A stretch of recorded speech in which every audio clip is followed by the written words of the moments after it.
À 11 heures, la métallerie carbure aux applications numériques.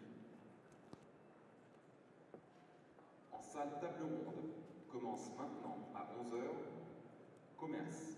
Peut-on résister au rouleau compresseur des GAFA?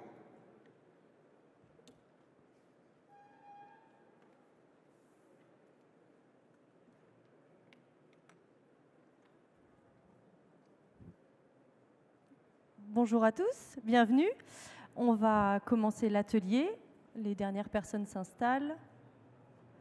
Donc je me présente tout d'abord, je m'appelle Lucie Manceau, je suis responsable communication à la CPME des Pays de la Loire. Rapidement, pour ceux qui ne connaissent pas la CPME, la Confédération des PME. On est une organisation patronale au même titre que le MEDEF. Donc on est un réseau de chefs d'entreprise engagés qui représentent et défendent les intérêts des TPE et des PME. Et j'ai le plaisir d'animer aujourd'hui cet atelier. Je vais vous présenter les deux intervenants. Tout d'abord, Karine Rochard. Bonjour Karine. Bonjour Lucie. Bonjour tout le monde. Je vais vous demander de vous présenter rapidement votre activité et le groupe Asten, surtout le groupe que vous représentez aujourd'hui. Alors en ce qui me concerne, donc Karine Rochard, je suis Digital Manager en charge de la relation client, groupe Asten. Pour ceux qui ne connaissent pas groupe Asten, je vous invite à nous rejoindre au stand 41 à l'Agora, face à l'Agora Pitch. On y est sur un de nos thèmes de prédilection qui est la cybersécurité, puisque nous sommes un infogéreur hébergeur cloud et nous renforçons bien sûr notre pôle cybersécurité. Merci Karine. Et notre personnage principal de cette histoire aujourd'hui, William Wafo, qui est dirigeant de la société STIA. Bonjour William. Bonjour Lucie. Pareil, même exercice. Est-ce que vous pouvez nous présenter la société en quelques mots, ses activités et les chiffres clés? STIA est une entreprise de services aux industries qui intervient principalement sur des métiers de maintenance industrielle, de tuyauterie industrielle et de transfert industriel. Le transfert industriel, c'est du déménagement, du déplacement de lignes de production. STIA, créée en 2012, 40 salariés aujourd'hui, 4,2 millions de chiffre d'affaires, basé à Sainte-Luce-sur-Loire. Merci William. Avant de rentrer dans le vif du sujet, je vais vous rappeler que tout le long de l'atelier, pour que ce soit bien interactif, vous avez la possibilité de poser vos questions au fil de l'eau via l'application Evals. Vous vous connectez sur evals.fr sur un navigateur et là vous rentrez le code DC19, vous choisissez notre atelier et au fil de l'eau vous allez pouvoir poser vos questions. À la fin, il y aura environ 10 minutes, un quart d'heure de questions-réponses. Il n'y aura pas de passage de micro dans la salle, donc les seules questions seront celles qui ont été posées via l'application. Donc je vous encourage vraiment à l'utiliser. Et enfin, à la fin de l'atelier, pour ceux qui souhaitent aller plus loin, il y a un post-atelier qui est disponible en petit comité. Ça durera un quart d'heure, 20 minutes. Ce sera dans le bocal. C'est une pièce à côté. Voilà, donc on va rentrer tout de suite dans la thématique. Avec tout d'abord un retour en arrière. STIA, c'est une entreprise, comme disait William, qui a débuté en 2012. Elle a été créée avec un associé qui s'appelle Fabrice Graveau. François Griveau. Oh, François Griveau, pardon François. Est-ce qu'on peut revenir à la genèse du projet? Et sous-entendu, quelle a été la stratégie de différenciation? Parce qu'il y a des gros dans ce secteur-là. Comment on crée une métallerie en 2012 et comment on se différencie des autres? En réalité, j'ai toujours pensé qu'il restait une grande place en fait pour des métiers très humains comme celui-là. Je rappelle que c'est un métier où l'individu fait tout. Le chargé d'affaires fait le commerce, il trouve la solution technique pour le client. Le technicien réalise. C'est vraiment un métier où la valeur se situe chez l'individu. Et moi, j'ai toujours pensé qu'il y avait une grande plage d'amélioration, d'innovation possible, notamment dans le management, pour pouvoir faire concurrence aux plus gros de la place. L'idée principale, c'était d'être très fort sur deux domaines, la technicité et la réactivité. Donc finalement, l'enjeu principal, c'était comment attirer, fidéliser et donner envie aux meilleurs techniciens de la place de Nantes. Je vais caricaturer en disant que les meilleurs techniciens de la place de Nantes doivent être chez STIA. Et si ce pari-là est gagné, forcément, on a la place chez nos clients. D'accord. Et du coup, comment le numérique est arrivé justement, parce que il est arrivé en 2015, donc 3 ans après la création. Comment le numérique s'est imposé comme étant un vecteur de différenciation pour STIA? En fait, initialement, dès la construction du budget en 2012, on avait des chiffres relativement ambitieux, faire 800 000 € la première année, 1,6 million la deuxième année, un peu plus de 2 millions la troisième, presque 3 millions la quatrième et presque 4 millions sur la cinquième et la sixième année. Donc forcément, avec des ambitions comme celle-là, il fallait absolument être très fort sur la notion commerciale. Donc on a rapidement réfléchi à comment muscler le commerce, comment vraiment apporter une performance forte auprès des chargés d'affaires. Le chargé d'affaires, c'est celui qui fait le commerce, qui trouve la solution technique et surtout qui vend la solution technique. Et donc rapidement, on s'est aperçu qu'être limité à une plaquette commerciale qui peut faire 10, 12 ou 18 pages, on n'arrive pas à emmener le client dans son futur projet. Et on a tout de suite compris qu'avec une application numérique, on pouvait avoir un niveau de détail dans la façon de présenter notre activité, un niveau de détail très fort dans la façon dont on peut présenter l'ensemble des projets déjà réalisés. Ça permet d'avoir un outil beaucoup plus interactif dans lequel on va rentrer beaucoup plus de photos, des détails de photos, on va pouvoir grossir les photos, on va pouvoir rentrer un certain nombre de vidéos de nos réalisations. Ça permet vraiment d'emmener le client dans la future réalisation et donc de participer à convaincre beaucoup mieux qu'avec une plaquette papier. Oui, et aussi, face à des gros donneurs d'ordre comme Fleury-Michon, c'est, comme vous le disiez, la possibilité de dire on a déjà fait ce cas client, regardez, on a la vidéo, on a les photos.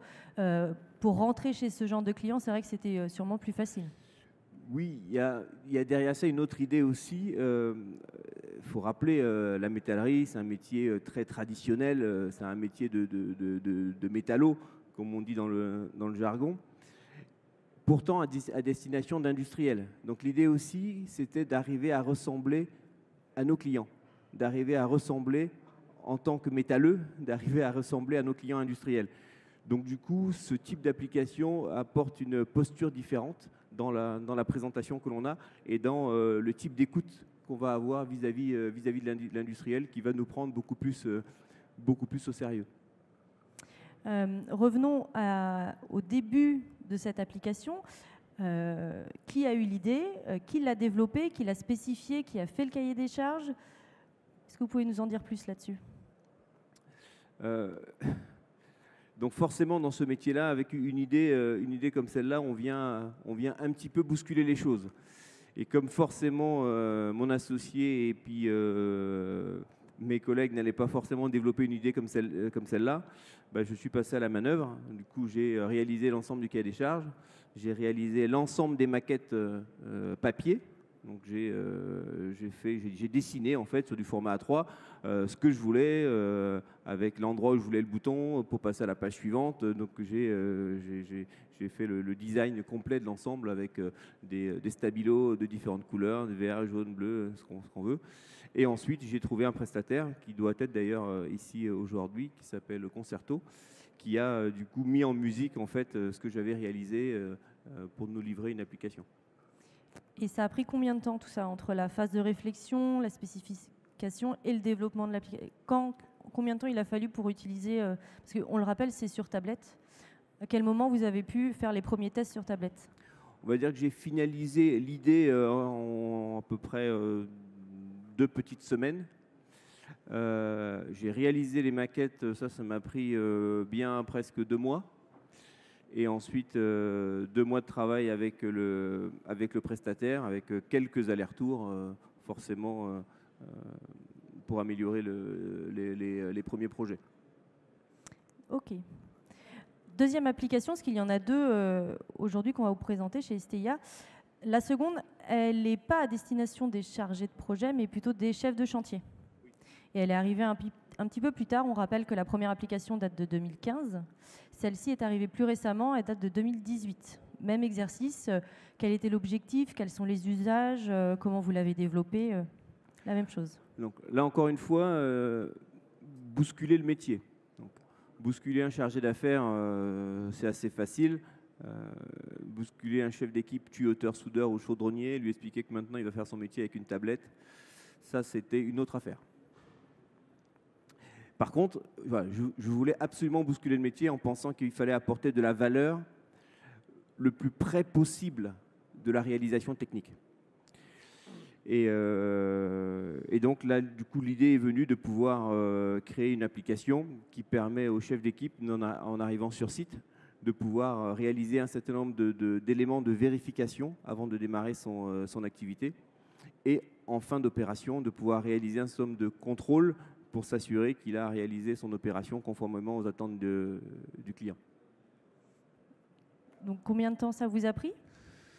Donc là, c'est beaucoup plus court en réalité, parce que je n'ai pas eu de création de maquette à faire. J'ai juste eu l'idée à finaliser. Et pour le prestataire informatique, ça a été assez simple. Donc ça, c'est un projet de 3-4 mois. D'accord. Et qui pour autant apporte une valeur énorme au quotidien.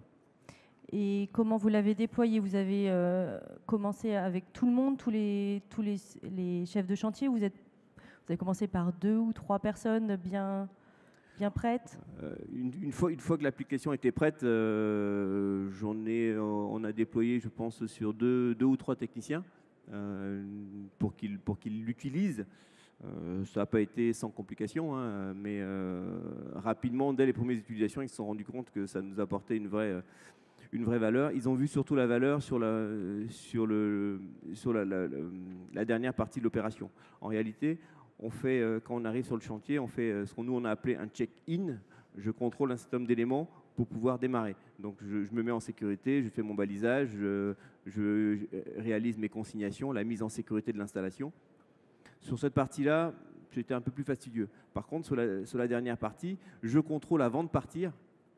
Je fais le PV de réception avec le client, je contrôle l'installation et le client valide par sa satisfaction. Là, ils ont tout de suite compris qu'ils quittaient le chantier avec une validation client, une satisfaction client, un PV de réception et que ça attestait qu'ils avaient bien fait leur job. Et ça a été beaucoup plus facile à mener. Et ensuite, on a déployé le reste des chefs d'équipe au fur et à mesure. Donc aujourd'hui, tous les chefs d'équipe sont déployés, une douzaine. Et on s'apprête à faire une réunion là bientôt pour faire un premier retour en fait sur, je veux dire, 6-7 mois d'utilisation. D'accord. On va revenir un petit peu, parce que là c'est la technique, on sait comment vous avez mis en place ces applications, pourquoi, qui les utilise. Mais vous, en fait, en tant que dirigeant, en tant que penseur du projet, clairement dans tout ça, on voit que vous êtes totalement au centre du projet. Pourquoi avoir pris l'initiative et y être allé tout seul ? Pourquoi ne pas avoir été accompagné ? Pourquoi ne pas avoir créé une équipe projet autour de vous ? L'absence d'équipe projet vient principalement du fait que je pensais que j'étais sur des sujets qui bousculent vraiment le métier et qui bousculent aussi l'entreprise. Et donc là, il fallait que je me mouille totalement et que j'aille au bout pour qu'ils arrivent à toucher du doigt l'idée. Parce que simplement, en évoquant l'idée, ce que ça allait apporter, la plupart voyaient ça de très très loin. Donc je me suis dit, allez, je vais y aller, je vais développer. Et une fois l'application existante, là, à ce moment-là, ils vont la tester.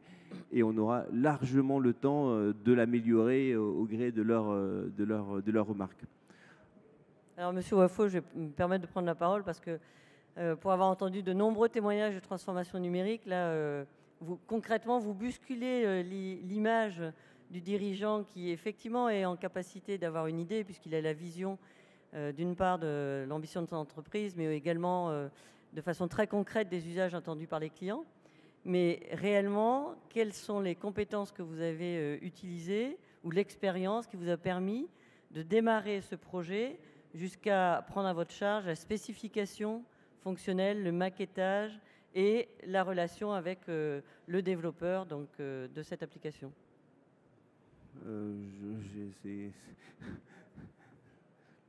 J'ai du mal à répondre à la question, je suis désolé. Votre feedback, votre background, vos expériences passées en termes de méthode. Qu'étiez-vous auparavant, avant d'être dirigeant de STIA? J'ai été responsable qualité dans une première vie, forcément avec une vision assez pointue de la méthode, qui est quelque chose que j'apprécie particulièrement. Et sans doute que ça m'a aidé pour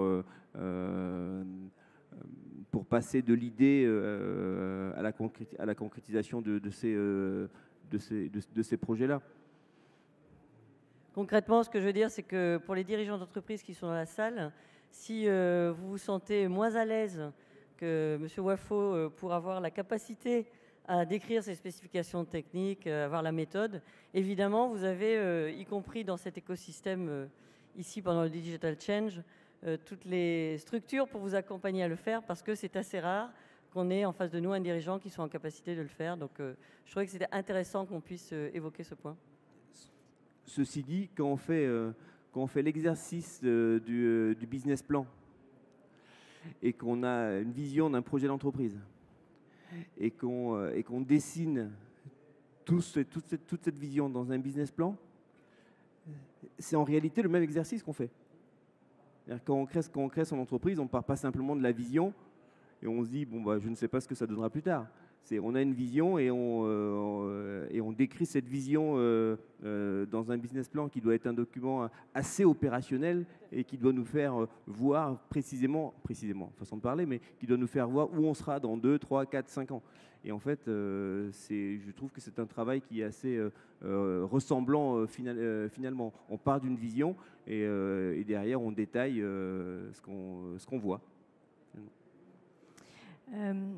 Comme qualité aussi, comme avantage, on va dire, à avoir pris en main le projet, vous, tout seul, quand on a discuté ensemble, c'était ressorti aussi le fait d'avoir une certaine rapidité, une efficacité dans la mise en place, parce que vous saviez exactement où vous vouliez aller, vous aviez une idée tellement précise que c'est vrai que ça aurait été un peu une perte de temps de faire appel à un consultant pour rédiger le cahier des charges à votre place. Vous avez préféré le faire vous-même plutôt que pour une question de rapidité, j'imagine. Oui, pour une question de rapidité, et puis une question aussi d'obtenir assez précisément ce que j'avais comme vision. J'entends souvent beaucoup de gens dire finalement on est mieux servi que par soi-même. Je pars un peu de cette idée-là. Et après, quand je ne sais plus faire, bah, je fais appel à des prestataires. Donc la technique, l'informatique et tout ça, c'est absolument pas mon truc. Par contre, de pouvoir sur l'application commerciale, de pouvoir dessiner sous forme de plaquettes papier finalement, sauf que pour passer à la page 2, je dis que le bouton je le veux à cet endroit-là et je passe à ma page 2 et ensuite je dessine ma page 2 et là je veux un bouton et je peux passer à ma page 3 ou 4 ou 5 ou 6. Donc finalement ça je peux le faire. Et d'un point de vue technique, informatique, numérique, je ne sais plus faire. Et donc là, je fais appel à un prestataire qui prend le relais. En fait, vous avez décortiqué le processus commercial de bout en bout, de telle sorte que vous ayez les meilleurs usages et la meilleure satisfaction des clients. Et globalement, vous l'avez vous-même spécifié par des schémas, etc. Donc je crois que oui. Vous êtes exemplaire pour ce type de projet. Un maîtrise du temps, maîtrise des coûts aussi. Parce que finalement, tout le temps que vous y avez passé à spécifier, c'est ça en moins à payer à un prestataire. Après, il y a eu l'achat des tablettes et le développement technique. Mais c'est vrai que ça a été assez maîtrisé en termes de coûts. Bah, c'est sûr, c'est du temps qui coûte pas cher. Hein. Du temps de dirigeant le soir, la nuit, le week-end. Par contre, ouais, en effet, en termes d'investissement, surtout, faut ramener ça sur la taille de STIA en 2014. On devait être à 2 millions d'euros de chiffre d'affaires. Je n'avais pas un budget développement informatique pour 30 ou 40 000 euros. Ça n'aurait pas été possible. Donc finalement, je pense qu'on était sur un budget de 10 000 euros et plus l'achat des tablettes. Donc, on va passer maintenant un peu à l'autocritique de ces deux projets. Les freins, qu'est-ce que voilà après la mise en place, maintenant que ça tourne et que ça fonctionne, quels sont les points peut-être que vous auriez pu faire différemment ou que vous allez mettre en place peut-être pour les V2, V3 des différentes applications? C'est sûr que j'ai fait un peu tout seul malgré moi, parce que en réalité c'est pas que je voulais faire tout seul, c'est que je voyais bien que j'étais un peu tout seul dans mon idée. Et donc le regret que j'ai, c'est notamment de ne pas avoir pu créer une équipe dès le démarrage, une équipe en interne de gens qui comprennent l'idée tout de suite, qui adhèrent et puis avec lesquels on va pouvoir travailler ensemble, déployer et obtenir forcément quelque chose de meilleur. Ça, c'est le grand regret que j'ai, qu'aujourd'hui je rattrape d'une certaine façon, parce que maintenant qu'ils utilisent ces différentes applications, on a un retour d'expérience et on va pouvoir du coup améliorer les outils, cette fois-ci après usage. Oui, c'est ça. Vous avez eu beaucoup de retours utilisateurs, entre guillemets, pour pouvoir faire les évolutions. Là, sur la première application, vous êtes à quasiment 3 ans de recul. Sur celle qui est un peu plus récente, j'imagine que là, ils doivent venir vous voir en disant « Ah, William, je veux pouvoir faire ci, je veux pouvoir faire ça, faut que ce soit différent. » Là, maintenant, ils sont impliqués. Sur la première application, l'application commerciale, on va bientôt passer à la 3e version. Là, les retours sont vraiment exceptionnels, quoi. Les chargés d'affaires, ils se demandent comment ils faisaient hier. Parce que mon collègue François, il se baladait avec un sac avec des photos de toutes les réalisations qu'il a fait dans les premières dates de 1985. Pour expliquer aux clients qu'ils savaient faire ci, et qu'on pouvait faire ci, et qu'on pouvait faire ça. Et puis souvent, en ouvrant son sac, en cherchant des photos et tout ça, vous imaginez commercialement, du coup, ils ne les trouvent pas. Et si je pensais les avoir, moi, je ne les ai plus. Aujourd'hui, tout ça, c'est du grand passé. Et du coup, on charge toutes nos réalisations dans l'outil avec 3-4 photos, des vidéos à certains moments. Quand il y a des réalisations sur lesquelles on veut absolument montrer certaines choses, du coup, on a la possibilité vraiment de zoomer et de montrer aux clients et d'expliquer. Donc ça, aujourd'hui, c'est vraiment top. Et sur la 2e application, là, on n'est encore que à la première version. On a une réunion là début février avec les chefs d'équipe pour apporter du coup des améliorations. Et aujourd'hui, ils sont extrêmement demandeurs. On leur fait des feuilles de route papier, qu'ils ont une feuille de route pour dire c'est tel chantier, c'est à tel endroit, voilà ton nombre d'heures à consommer, ton nombre d'heures de nacelle à consommer, ton nombre d'heures chariot élévateur à consommer, et ainsi de suite. Et en fin de chantier, ils font le delta, en fait, et ça génère comme ça un calcul de la rentabilité de l'affaire. Aujourd'hui, ils veulent absolument avoir cette feuille de route dans l'outil, donc ça, c'est super. Ils veulent avoir les plans, parce que du coup, on leur fait des photocopies des plans nécessaires quand ils vont chez le client. Aujourd'hui, on pourrait demain charger l'ensemble des plans nécessaires à la prestation dans l'outil, ce qui fait qu'on arrive chez le client, on ouvre le projet, on fait son check-in, et ensuite on réalise les opérations. Et si on a besoin d'un plan, on va le chercher directement dans ce projet-là. À la fin du chantier, on remplit sa feuille de route avec ses consommations en heures homme, en heures chariot, en heures nacelle et autres. Et on a sa marge qui sort comme ça en automatique. Eh bien, dis donc, il y a encore de quoi faire, des réunions de prévues. Par contre, ça ne change absolument rien à la qualité de la soudure. Oui. C'est pas ça qui va faire que votre soudure va être parfaite, propre ou pas. On va arriver à la dernière partie, les résultats. Forcément, maintenant que vous avez du recul, si on dit sérénité et croissance, peut-être d'abord sur la partie sérénité, qu'est-ce que ça vous inspire, aussi bien au sein de vos équipes que chez vos clients? Je vais parler de ma sérénité pour commencer. Non. Si.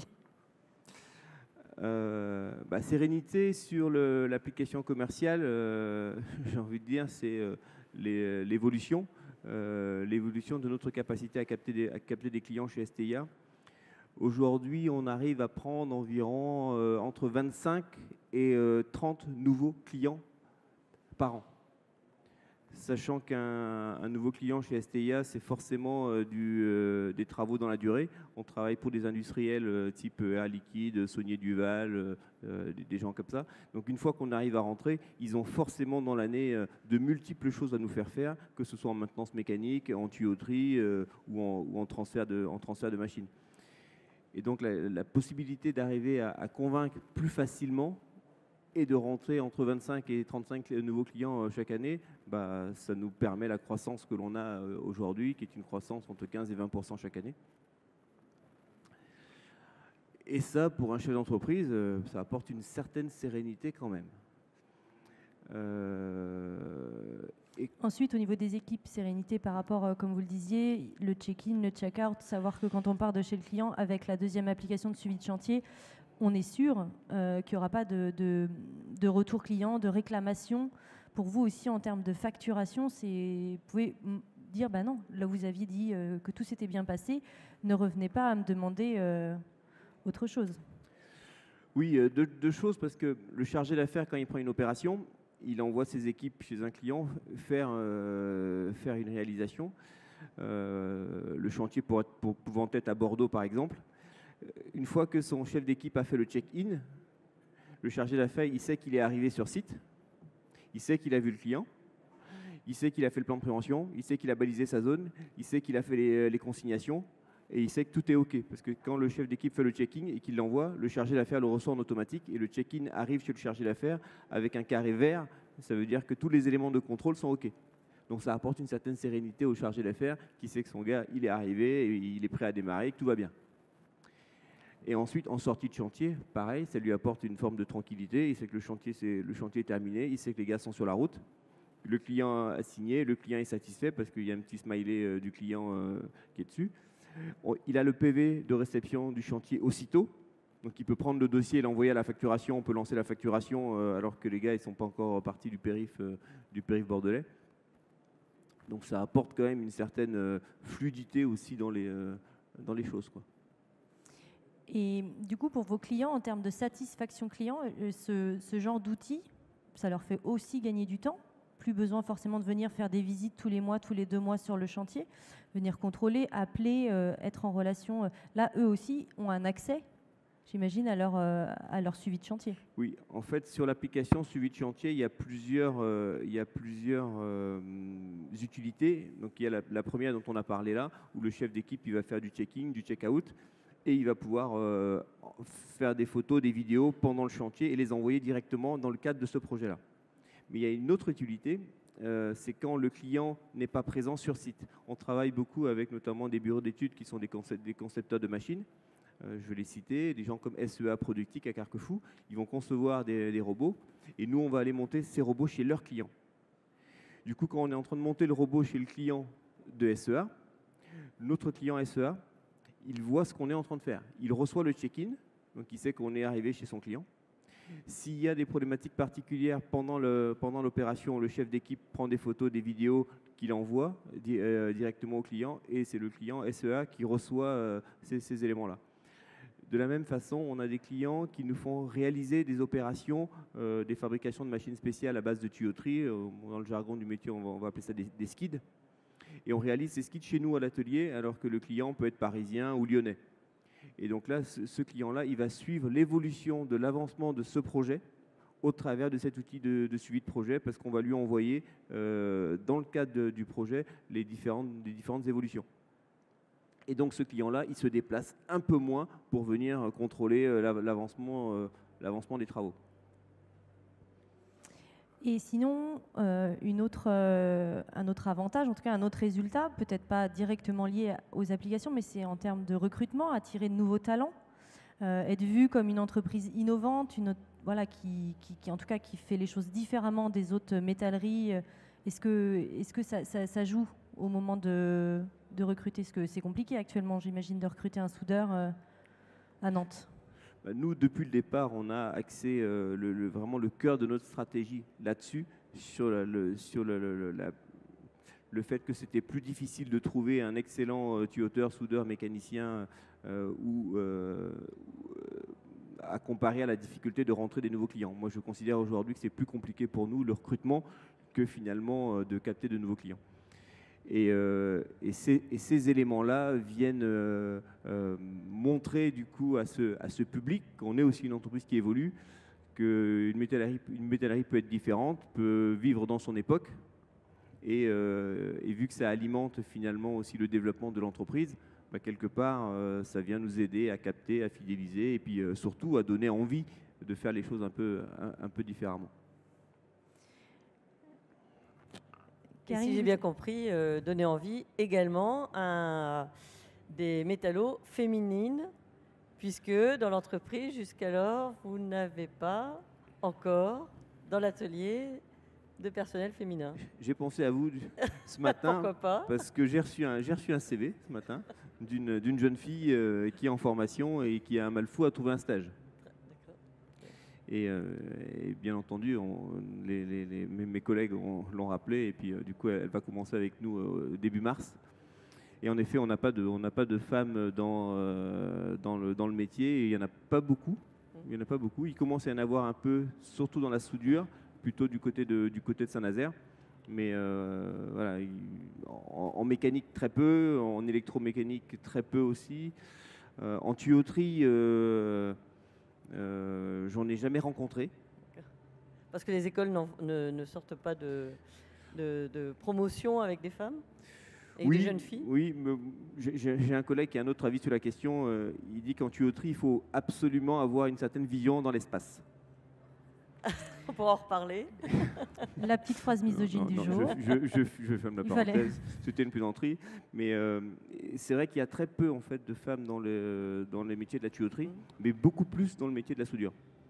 Voilà. Et donc nous, on veut absolument arriver à féminiser un peu le métier, toujours pour arriver à le bousculer un peu. En tous les cas, avant de conclure sur la parole de l'expert, comme c'était prévu, n'est-ce pas? Ce que je voudrais dire, c'est que je vous incite, si vous connaissez des jeunes filles qui sont dans ces métiers, à solliciter William Wafo, à visiter l'entreprise, parce que d'une part, vous y verrez la façon dont l'attachement à l'humain et à son environnement de travail est véritablement mis au cœur de la stratégie de l'entreprise au quotidien. Je parle à peine des espaces de travail et de loisirs, qui sont vraiment véritablement différenciateurs aussi et très attrayants. Et donc, je vous incite tous les uns les autres, si vous avez des jeunes filles, des nièces, des enfants autour de vous, à solliciter William, de telle sorte qu'elle puisse les visiter cette entreprise qui est extrêmement attrayante. En ce qui concerne, pour faire une première conclusion sur cette très belle histoire que je pourrais évoquer comme étant exemplaire de la transformation numérique d'une PME, je voudrais évoquer le fait que le concept du digital change depuis le départ est de mettre en avant, bien sûr, l'expertise technologique et l'innovation technologique à notre disposition aujourd'hui pour réaliser plus de business et attirer plus de clients, bien sûr, mais également cet aspect humain que vous avez évoqué et qui est au cœur des sujets et au cœur de la différenciation et de la valeur ajoutée pour le client. Ça, c'est véritablement important. Les critères de succès, si je peux résumer, premièrement, la technologie. La technologie aujourd'hui que vous avez utilisée, c'est-à-dire le développement d'une application mobile sur des tablettes, elle est aujourd'hui accessible. Elle est accessible parce que ses prix sont accessibles, parce que les techniques, la mobilité aujourd'hui, elle est reconnue depuis 20 ans dans les métiers aussi techniques, dans les techniciens de maintenance, etc. Donc c'est quelque chose qui est périn. Donc c'est vraiment ce premier élément qui est véritablement important. Et l'accessibilité aux compétences, vous le voyez autour de vous avec toutes ces expertises concentrées dans un seul espace comme ici. Ça, c'est le premier point. Deuxième point, c'est un projet de transformation numérique, c'est véritablement révélé quand les résultats sont tangibles. Sont tangibles pour le manager que vous êtes, pour le dirigeant de l'entreprise que vous êtes, parce que ça participe à l'ambition que vous avez portée de votre entreprise, vous l'avez évoqué. Et je voudrais juste rappeler que votre business plan que vous aviez présenté, il a été atteint année après année avec tout le pragmatisme que vous avez démontré ici. Globalement, donc, c'est d'une part tout ce qui touche à ces résultats tangibles pour le patron d'entreprise, pour les salariés sur le terrain, et ça vous l'avez véritablement évoqué. Difficile de bousculer les habitudes de travail, mais quand on met à disposition de salariés, que ce soit des salariés dans les bureaux administratifs ou des salariés sur le terrain, si dans leur quotidien, ils réalisent que cet outil est extrêmement pragmatique et concret et facilite leur travail, de toute façon, l'appropriation se fera rapidement. Et enfin, dans les résultats tangibles, c'est évidemment, et vous l'avez évoqué Lucie, c'est pour les clients, C'est qu'à partir du moment où il y a un retour client, une satisfaction client, et que vous leur facilitez également la vie, de toute façon, vous avez un feedback immédiat. Ça, c'est vraiment un critère clé des projets. Et pour que ces projets soient avec des résultats tangibles rapides, il faut les créer avec beaucoup de pragmatisme, avec des usages précis et dans le cadre d'une amélioration continue comme vous êtes en train de le faire. Et enfin, je conclurai définitivement, là pour le coup, sur le leadership du dirigeant. Vous le voyez bien, c'est ce dirigeant qui ose, qui a des idées, mais qui ose aussi surmonter les manches de telle sorte d'aller faire une spécification fonctionnelle qui n'est pas votre métier au départ, et pour engager le projet et engager les équipes, engager les clients. Et ça, cette notion de oser, c'est véritablement ce qui va faire la différence. Et j'espère qu'après ce témoignage, vous aurez tous envie d'oser et discuter ensuite avec William Wafo et Lucie Manceau sur cet aspect-là. Merci Karine. On va passer aux questions-réponses. On a quelqu'un de chez Evals qui va prendre la main. J'espère que vous avez posé beaucoup de questions. Bonjour à tous, bonjour Monsieur Wafo. Donc, du coup, on a eu quelques questions, donc on va vous en poser quelques-unes et puis on vous retrouvera ensuite au bocal si vous avez décidé d'approfondir votre réflexion. Merci. Alors, première question, aviez-vous vu des applications équivalentes pour inspirer les maquettes que vous avez faites? Non, pas du tout. Réponse simple. Deuxième question, vos concurrents ont-ils réagi en voyant votre démarche commerciale et digitale, a priori nouvelle et innovante, et vous ont-ils imité depuis? Je ne sais pas. Ce que je peux vous dire, par contre, c'est chaque année, il y a un salon à Nantes, salon de l'industrie et de la sous-traitance. Et sur ce salon, il y a un certain nombre de gens qui font le même métier que nous. Et l'année dernière, on était juste à côté du stand de Actemium, groupe Vinci. Donc ils font exactement le même métier que nous, on les croise sur tous les dossiers aujourd'hui. Ils avaient un stand magnifique, il ne faisait pas 100 mètres carrés, mais pas loin. Et leur chargé d'affaires était en présentation avec la plaquette papier d'Actemium Vinci et parler de leur projet. Et du coup, nous, on avait mis toutes nos tablettes sur le stand, qui fait stand de 18 mètres carrés. Et en discutant avec du coup des prospects en fait qui passaient sur leur stand et après au nôtre, bah, on avait un niveau d'échange qui était beaucoup plus détaillé, qui était beaucoup plus long parce que du coup l'outil était interactif. Donc du coup on leur donnait la possibilité du coup de choisir, de zoomer sur des photos, de regarder une vidéo détaillée d'un client qui parle d'un projet qu'on a réalisé.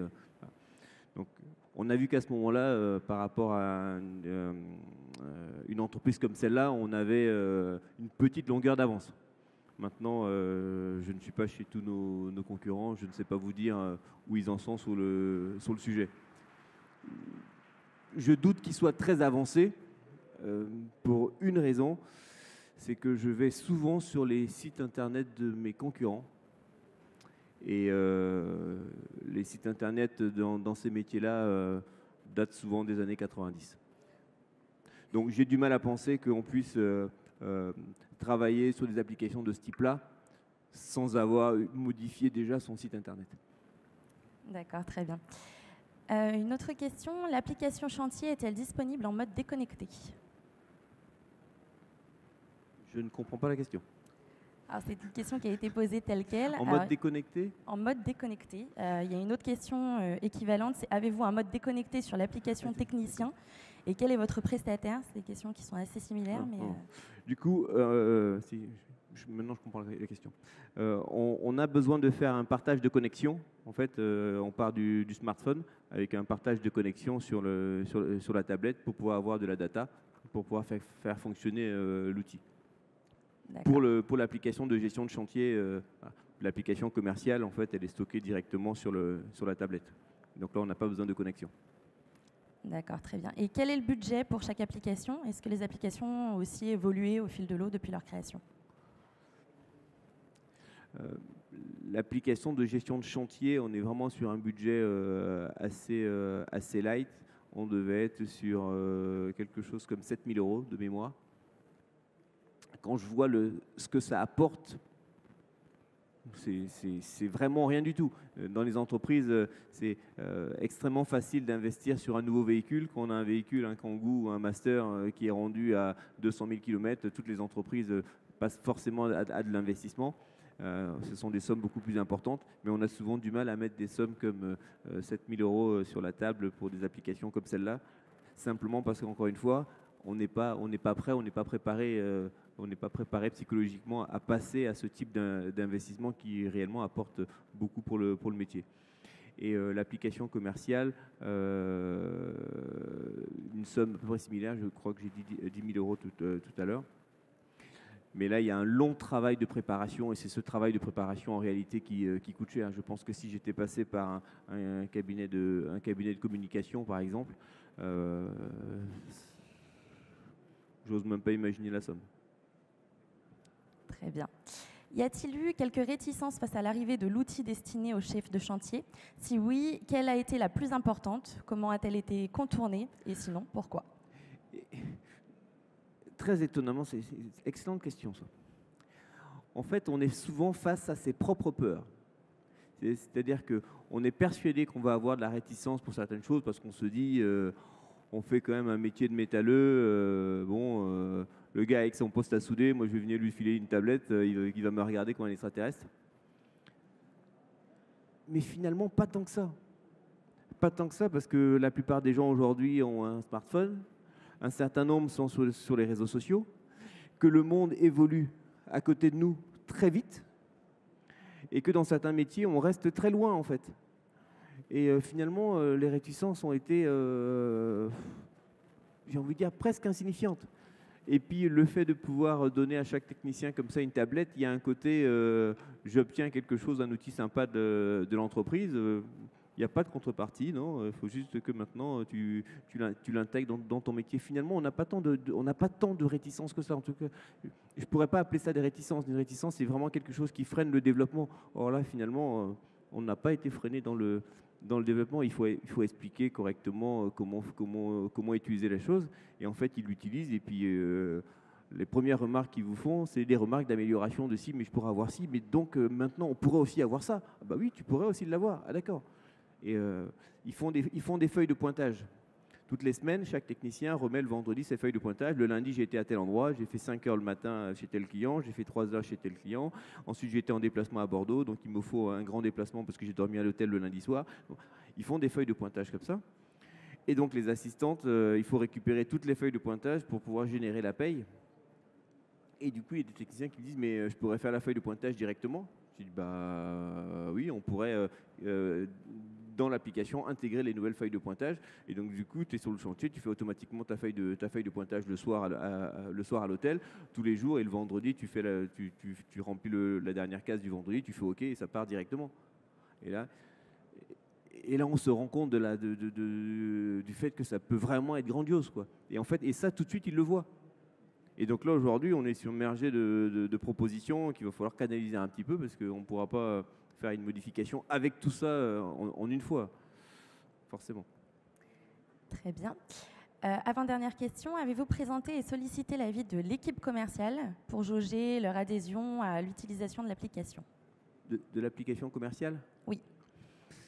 Là, pareil, non, pas vraiment. Je leur ai dit que j'avais cette idée en tête, je leur ai dit ce que ça pourrait apporter et tout ça. Bon, ils m'ont regardé comme un extraterrestre, mais j'ai l'habitude. Et puis, j'ai travaillé, et puis quand j'ai eu le premier jet, c'est là où je leur ai montré.